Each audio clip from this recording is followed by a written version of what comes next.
나의 친구 아베 총리와 골프를 치는 것은 너무나 즐거운 일이다. 김정은 북한 국무위원장과 너무나 잘 지냈다. 그런데 나는 문재인 대통령을 상대하는 것을 정말 좋아하지 않는다. 한국인들은 끔찍한 사람들이었고 미국이 왜 그동안 한국을 보호해왔는지 모르겠다. 한국은 미국에 돈을 주지 않는다. 최근 한국 사위로 잘 알려진 미국 메릴랜드 주지사 레리 호건이 트럼프가 한 발언을 폭로했습니다. 트럼프의 이러한 발언이 큰 논란이 되고 있는 것은 호건 주지사의 아내 김유미 여사가 자리에 있었기 때문인데요. 김유미 여사는 메릴랜드주의 퍼스트레이디로 지내면서 나는 한국인의 딸이다. 나의 정체성은 바로 내가 한국인이라는 것이다.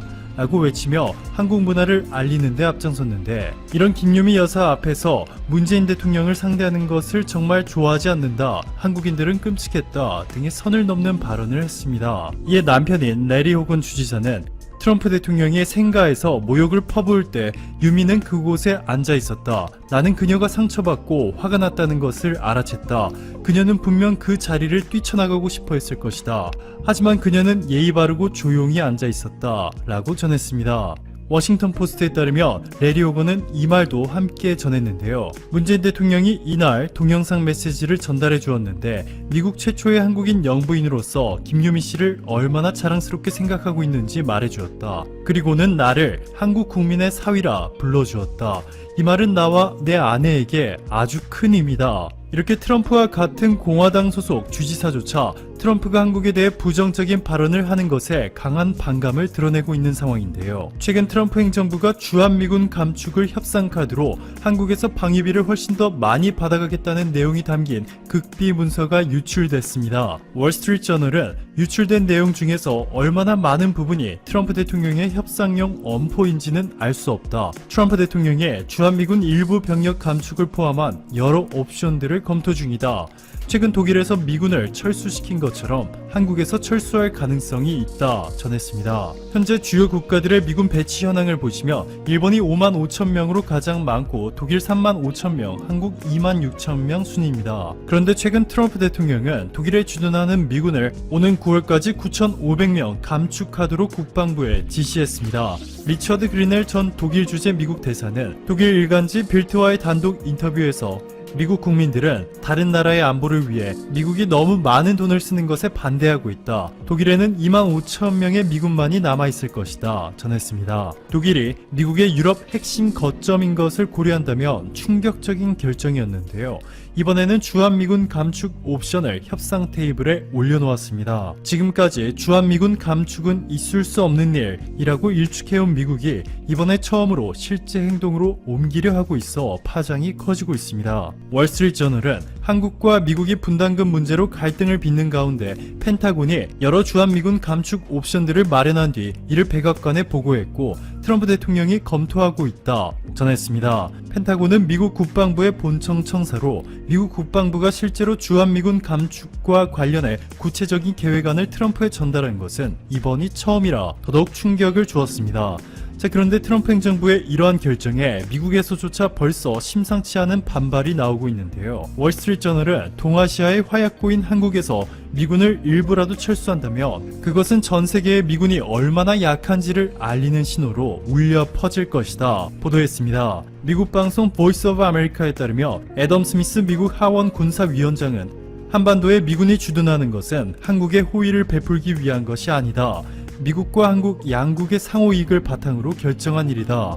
라며 트럼프 행정부가 한국의 분담금을 더 내게 하려고 몰아붙이고 있는데 나는 그런 행동을 지지하지 않는다 전했습니다. 그리고 무엇보다도 코로나19 사태 이후 한국의 글로벌 입지가 급속도로 팽창하면서 WTO 사무총장의 유명희 본부장이, OECD 사무총장에는 강경화 장관이, WHO 사무총장에는 한국의 정은경 본부장이 될 가능성이 높아지고 있다는 소식들이 쏟아져 나왔고 심지어 미국 내에서조차 한국의 코로나19 대응과 그린 뉴딜 경제 정책을 배워야 한다는 의견들이 쇄도하고 있습니다. 이에 한국에서는 오히려 미국이 과도한 인상을 요구할 경우 주한미군을 과감하게 감축해야 한다는 역제안의 무게가 실리고 있어 트럼프 행정부에 충격을 주고 있는데요. 미국 입장에서 협상의 히든카드인 줄 알았던 주한미군 감축 옵션이 현실에서는 한국의 강력한 협상카드가 되어버린 것이죠. 홍현익 세종연구소 수석연구원은 최근 현재 미국이 과도한 방위비 인상을 요구하고 있다. 향상된 한국의 국방력을 감안한다며 현재 주한미군 병력은 과다하게 배치돼 있다. 28,500명 중에서 1만 명 정도는 감축해도 좋다고 미국에 제안할 수 있다 전했습니다. 그렇게 되면 미국은 당장 한국에서 철수한 1만 명의 미군을 위해 3,600억 원이 넘는 금액을 매년 지출해야 하고, 이들을 다른 해외 국가에 이동 배치하지 못할 경우 미국 내에서 이들이 생활 및 훈련할 시설들에 추가로 막대한 자금을 쏟아부어야 합니다. 주한미군 철수가 곧 미국의 지갑에서 수천억 원이 갑자기 빠져나가는 것을 의미하는 것은 그저 빙산의 일각일 뿐이고, 미국 입장에서 더 두려운 것은 중국과의 패권 경쟁에서 이기기 위한 미국의 인도태평양 전략이 실패할 수 있는 데다가 미국이 전혀 힘을 쓰지 못하고 있는 인도아시아태평양 지역에서 신남방 정책과 신북방 정책을 통한 눈부신 성과로 떠오르는 태양이라 불리고 있는 한국의 도움을 더 이상 받지 못할 수 있다는 것입니다. 광범위하고 빠른 검사, 접촉자 추적이 주효했다. 결국 한국이 옳았다. 코로나19 확산이 다시 빨라졌습니다. 세계적으로 매일 10만 명씩 확진자가 늘어나고 있는데요. 특히 브라질은 하루에 3만 명이 넘는 신규 확진자가 생겼고, 미국도 하루에 4만 명이 넘는 신규 확진자가 나올 정도로 걷잡을 수 없는 상황입니다. 신규 확진자들이 주로 봉쇄 조치를 일찍 해제했던 주에서 나오고 있어서 너무 급하게 경제 활동을 시작했던 미국 주지사들은 뼈저리게 후회하고 있는 중이죠. 물론 아직 한국도 완벽하게 코로나19를 통제하지는 못했습니다. 하지만 다른 나라와 비교했을 땐 여전히 모범이 되고 있어요. 진단, 추적, 치료의 과정 중에서 초기에 많은 진단을 해낸 대한민국의 대응력이 다른 나라보단 월등히 우수하기 때문입니다. 그래서 CNN을 포함한 많은 외신들은 여전히 한국을 극찬하고 있어요.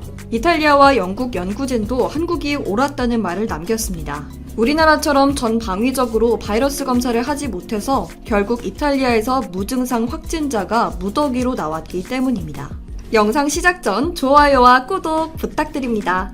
미국의 상황은 더 심각합니다. 국립알레르기 전염병 연구소 소장 앤서니 파우치는 미국에서 하루에 10만 명의 환자가 나와도 놀랍지 않다고 말했고요. 미국 질병관리본부도 코로나 사태가 이미 통제 불능이라고 밝혔습니다. 코로나를 효과적으로 통제하고 있던 한국과는 매우 비교되는 결과라고 말하면서 말이죠. 여기엔 사회적 거리두기를 실천했던 시민의식의 차이가 한몫했습니다.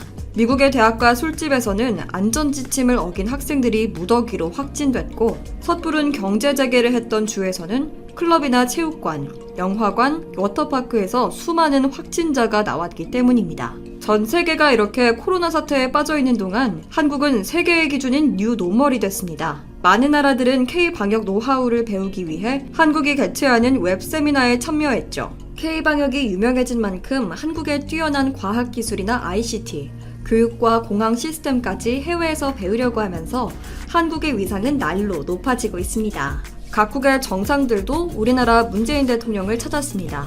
캐나다 트루도 총리는 한국식 모델로 코로나를 대응하겠다며 공조를 요청했고, 얼마 전에는 EU와 한국의 첫 양자 화상회담이 성사되기도 했습니다.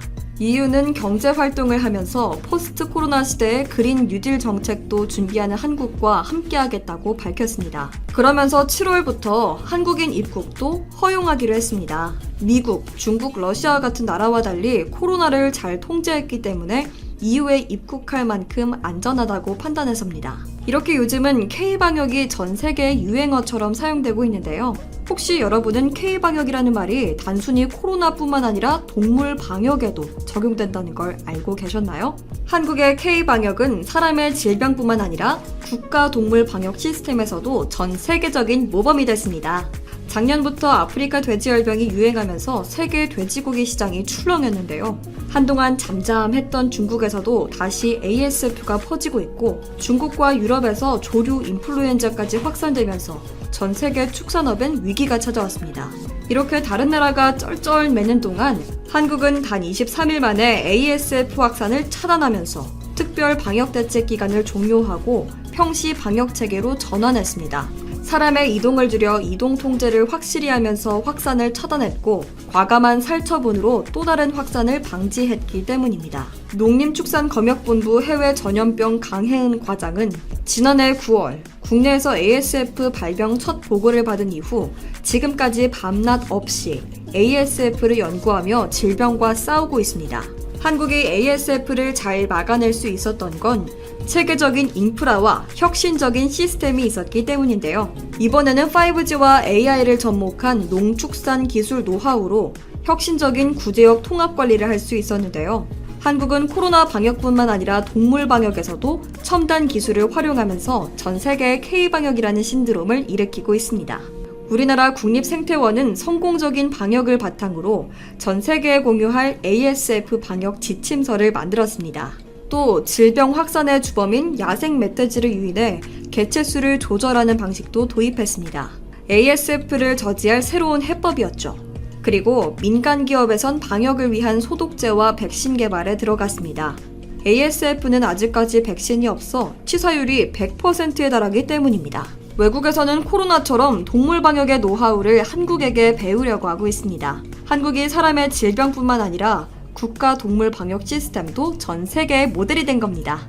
지금 세계는 또 다른 팬데믹 위기에 처해 있습니다. 중국에서 신형 돼지 독감이 발견됐기 때문인데요. 스페인 독감과 유사하다는 분석이 나오는 신형 돼지 독감은 돼지에 의해 옮겨지지만 사람도 감염될 확률이 있다고 합니다. 게다가 G4 바이러스의 주요 유전자 중 일부는 인체가 면역성이 없는 조류 인플루엔자 바이러스여서 새로운 백신이나 치료제가 개발되기 전까진 인간이 G4 바이러스에 취약할 수밖에 없습니다. 전문가들은 이 바이러스가 당장은 인간에게 급격히 전파될 가능성이 낮지만 그래도 잘 살펴봐야 할 필요가 있다고 말합니다. 여러 감염 과정을 거치면서 변이되고 사람 간 감염이 쉬워지면 또 다른 팬데믹 상황이 올 수 있기 때문인데요. 그래서 사람 사이 감염에 대한 연구 및 추적 조사가 필요하고 변이에 따른 백신과 치료제 개발을 준비해야 하는 거죠. 오직 중요한 것은 끊임없이 연구하고 대처하고 또 대처해야 한다는 것, 절대 한치의 방심도 금물이라는 것. 한국은 국민들의 협조와 정부의 신속한 대처, 거기다 첨단 기술을 도입한 방역 시스템으로 사람과 동물까지 포함한 K-방역을 통해 바이러스와의 전쟁에서 훌륭히 싸우고 있습니다. 하지만 아직 코로나 사태도 끝나지 않았고 신종 돼지 독감도 새로 발견된 만큼 절대 방심해서는 안 됩니다. 국민들은 한국이 그동안 쌓아올린 국격과 위상을 잃지 않도록 국가의 방역 정책에 잘 협조해야 할 거고요. 정부와 전문가들은 끊임없이 질병을 연구하고 추적해야 할 겁니다. 만약 우리가 백신까지 잘 만들어낸다면 전 세계가 우리를 보고 배우는 건 물론 우리나라를 존경하게 됩니다.